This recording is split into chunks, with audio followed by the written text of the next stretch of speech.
Okay, so I'm going to show you, I'm on my own personal iPad and my internet is very slow. So when you see the delay, it's my internet and I apologize. So what I'm going to do is I logged in, this is your child's iPad. You will want to go to the website notion.so. And so you just want to, let's see, I'm going to type it in there. So notion.so. And so then it will take you there. But so I'm already in Notion right now. So I'm going to just get out of here really quick. So this is in the browser. And so you'll notice there's a tab there. It says my planner. And when I go to notion.com or .so, it will ask me to log in. So you want to log in with your own account if you're using your own account. And I recommend this way because it just makes access for them to have easy access to all of the parts of their planner. I originally had said that you can invite them as a guest. However, inviting them as a guest limits their ability to actually interact with all parts of the planner that is connected to their portal.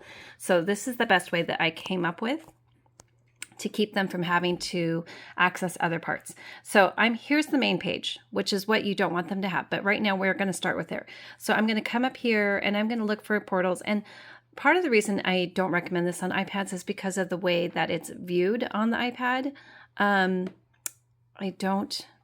So I'm clicking on the student portal and it's going to bring it up. Okay, and I'm going to use Joshua's portal here. I'm going to click that up. All right, so it's getting into focus. So now this is the portal I want him to only access.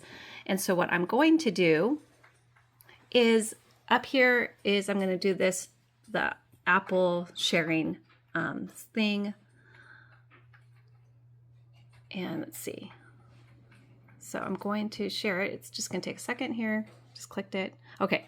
So then when you're in this screen, you want to scroll up and you'll see add to home screen. So I hit add to home screen. And there it comes up like that. And I want to hit add. Okay. So now we see it right here. And I'm going to click on it again. So I'm still on the iPad. Okay.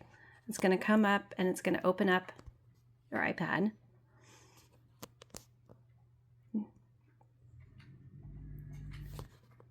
Okay, so it opened up their iPad. Oops.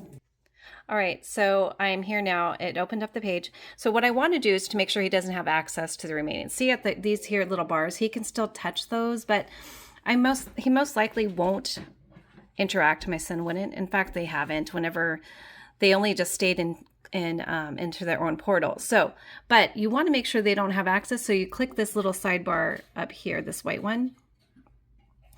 And you see all these where it says private. There's a little 3 dots next to the word private here. I'm going to click on it and it says hide section. So I'm going to hide the section. And now it only shows on the side menu his portal. So we're going to close that out. And now he only will access his own portal. Okay, so that is one method to do that. In fact, even if you were to add him as a guest, he would still need somehow to have access to these little sections up here in order for him to properly work the rest of these are all databases that are connected. Oh wait, where is it?